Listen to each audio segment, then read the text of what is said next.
Assalamualaikum dan selamat tengah hari. Sekarang ni saya berada di kawasan Hulu Langat, Jalan Mutiara 4/6 untuk meninjau keadaan kawasan masa-masa banjir yang sebelum-sebelum ni.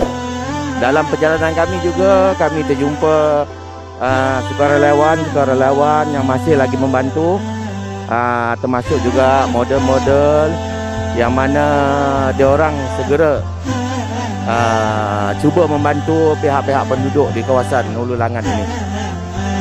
So kita boleh tengok sendirilah keadaan kawasan. Masih lagi dah hampir setengah bulan kawasan banjir yang mana dikelilingi lumpur-lumpur yang tidak dapat diselesaikan lagi dengan bantuan-bantuan sukarelawan kita pada hari ini.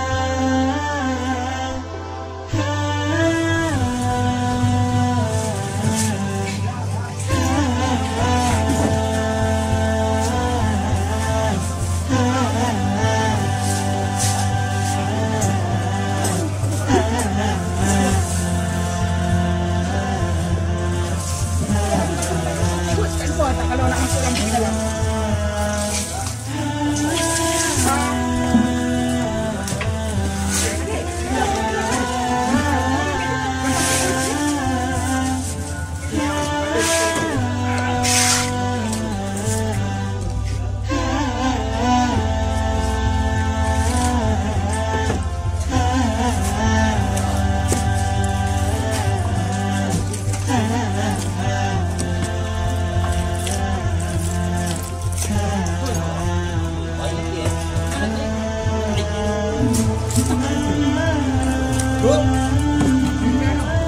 Abi, takut terseret Abi. Mengenai terseret Abi.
Warahmatullahi taala wabarakatuh.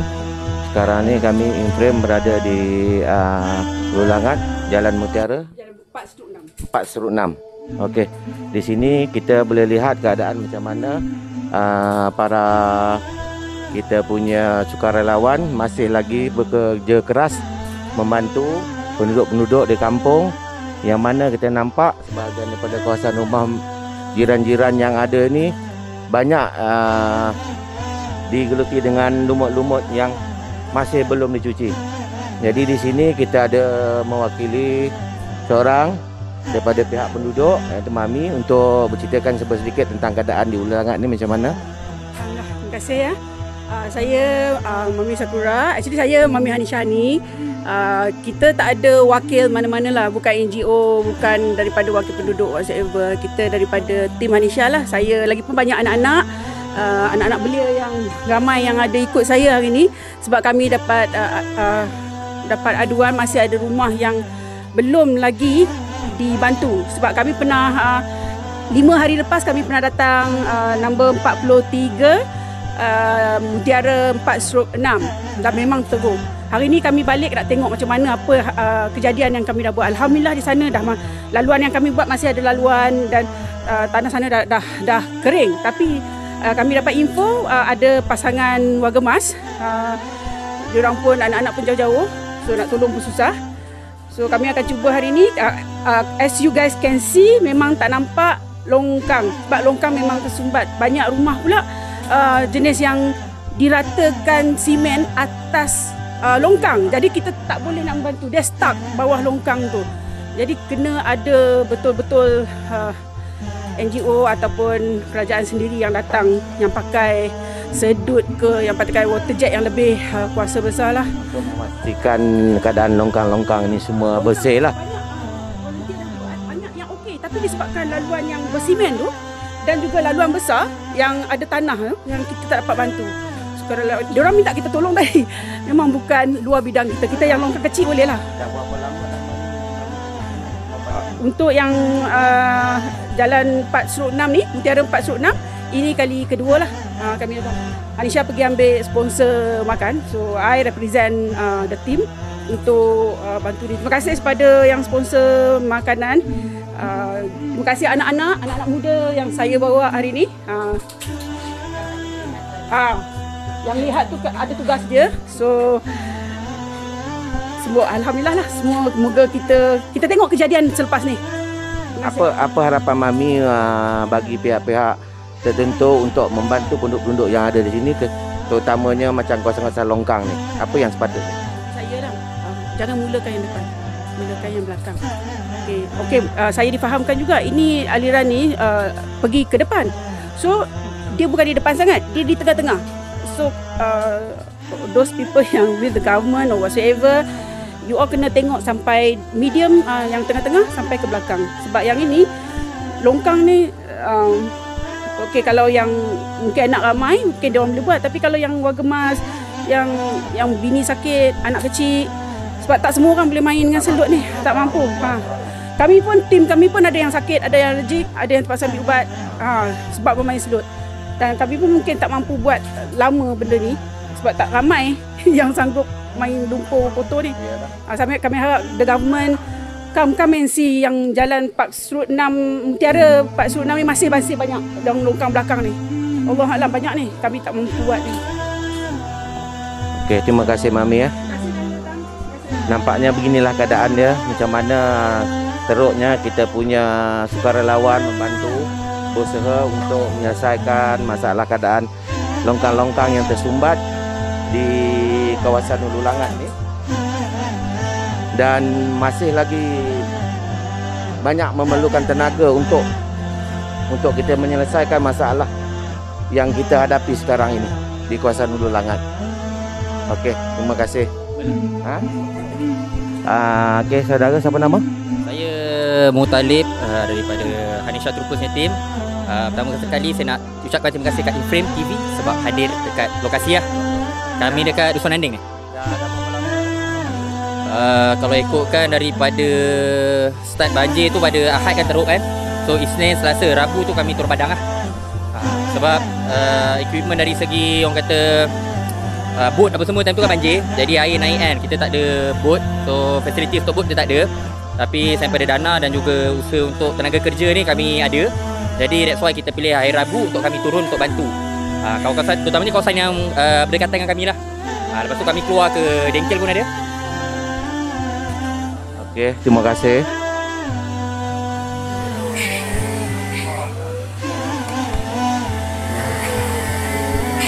Saudari Anisha, yang mana beliau juga adalah sukarelawan membantu membawa dia punya tim untuk membantu penduduk-penduduk di kawasan Hulu Langat.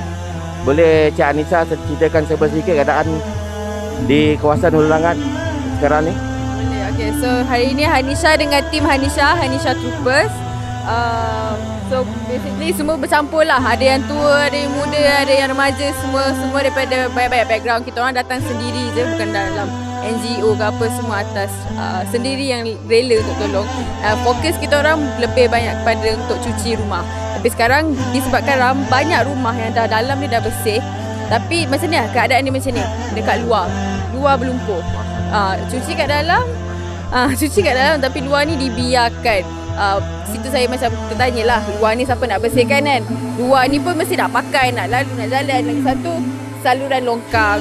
Kebanyakan tempat memang saluran longkang memang tertutup dengan lumpur, dengan selut. Sampai kadang-kadang tuan rumah macam boleh tak tolong cucikan sebab nak mandi ke nak masak ke apa, tetap nak pakai air, tapi saluran air tu nanti tersumbat, masuk lagi air. Tu masalahnya. So kita orang bila melibatkan saluran air ataupun longkang, dia sesuatu yang susah untuk volunteer untuk buat, sebab benda tu kadang-kadang kita tak ada equipment yang besar apa semua kan. So kita orang hanya mampu bersihkan macam ni je lah. Mana boleh kat luar ni semua. Tapi memang the big problem is saluran longkang. Jadi kalaulah di luar sana ada yang menonton NGO ke jabatan-jabatan yang sepatutnya, harap anda bertindak dengan lebih pantas untuk membantu keadaan-keadaan yang macam ni, terutamanya saluran longkang. Do something about it sebab memang orang perlu saluran longkang tu untuk dibersihkan untuk menjalani kehidupan seperti biasa. Itu je lah masalah. Macam sekarang ni we just do what we can for now. Dah berapa lama Anissa dengan tim? Okay, kita orang dah banyak kali juga kita orang lepas banjir hari ke-3 ke-4 macam tu ke, kita orang dah mula aktif untuk membantu lah. Maknanya dah ramai jugalah kawan-kawan. Ramai, dah berganti-ganti dah berganti. Okey, terima kasih Anissa ya. So anda boleh lihat sendiri macam mana keadaan di kawasan Hulu Langat ni. Kita sukarelawan masih lagi berusaha membantu penduduk, terutama bagi kawasan-kawasan longkang yang tersumbat, supaya kita dapat menyalurkan air itu dengan mudah terus ke sungai. Sekian, minta maaf saya nak bercakap ya. Boleh tak Cik Samad bercerita sikit tentang keadaan kawasan dan pandangan Cik Samad macam apa yang saya nampak sekarang ni keadaan longkang-longkang yang tersumbat kerana ditutupi sebahagian-bahagian rumah. So pandangan Cik Samad macam mana untuk menyelamatkan keadaan akan datang? Pada pandangan saya amat mudah sekali. Itu bergantung kepada penguatkuasaan MPKJ, di mana MPKJ berhak menentukan tahap mana had satu-satu rumah yang dibenarkan dan di mana longkang kalau di depan rumah ditutup, di mana telah diberi pembinaan, mana pihak penguasa tempatan boleh mengambil tindakan yang sewajarnya. Dan saya rasa tidak perlu. Namun kepada penduduk atau penduduk setempat, tolong beri kerjasama yang sewajarnya kepada pihak penguasaan. Itu saja. Jadi insya-Allah benda ini akan dapat sama-sama kita membeteras banjir kilat yang seperti ini. Itu saja dari saya. Ya, begitulah pandangan Cik Samad supaya keadaan banjir di kawasan Hulu Langat ini supaya akan datang beransur baik daripada sekarang. Contoh-contohnya macam keadaan rumah yang ada sekarang ni lah, anda boleh saksikan sendiri dengan keadaan longkang yang tersumbat apa semua. Harap pihak berkenaan sedia maklum lah. Okey, terima kasih Cik Samad ya. Assalamualaikum. Assalamualaikum. Okey, sekarang saya bersama Encik Hasan di mana di hadapan rumah dia. Saya tengok saksikan dalam rumah dah nampak bersih alhamdulillah. Tapi di persekitaran yang agak menyulitkan. So macam mana Cik Hasan rasa? Cuba bagi pandangan sikit dan dapatkan, kalau boleh kita dapatkan bantuan daripada pihak berkenaan. Semua satulah. Apa kata orang, belakang rumah, depan rumah ada longkang, tapi longkang tu dah tak berfungsi, penuh tersumbat. Jadi tersumbat dengan lumpur. Jadi bila air je, hujan aja hati risau, air akan melepas ke rumah balik kan. Jadi sekarang ni kalau ada sukarelawan pun banyak macam mana pun dia orang buat longkang, dia orang buatlah, alhamdulillah dia orang dah buat, ada yang dah buat. Tapi air tetap tak berjalan. Mungkin dia sebelah hujung sana punca air masih ramai lagi yang tak buat longkang tu. Jadi air tersekat. Jadi ada yang dah buat dah belakang-belakang rumah, kami dah ada korek apa semua, tapi air tetap tak berjalan. Jadi kena ada satu tindakan, orang kata apa, daripada majlis daerah ke, daripada mana ke, pihak berkuasa yang memikirkan macam mana apa cara dia orang nak buat dia. Jadi tentang sampah-sampah ni yang berlonggok-longgok ni, dah beberapa hari dah ni masih tak berangkat-angkat kan. Ya. Jadi suasana tu lagi bertambah. Air tu lagi memang tak berhenti nak pergi mana dah. Mengalir ke rumah. Ini rumah terang. Dah berapa lama dah? Daripada banjir sampai sekarang keadaan kebersihan masih lagi tak bersih. Setengah bulan. Setengah bulan. Ya. Tengok boy. Berapa lama Jadi, keadaan? Masalah diorang kata apa pembentungan ni tertutup dengan binaan atas je. Ada diorang dah ada lubang-lubang hole untuk dia ada diorang buat kan. Siapa lah kan nak buat, kami sebagai penduduk Ya. nak buat sendiri. Kita pun kita mau mengharapkan bantuan daripada Saya lewat kan. Okey, terima kasih Cak Mat Terima kasih banyak.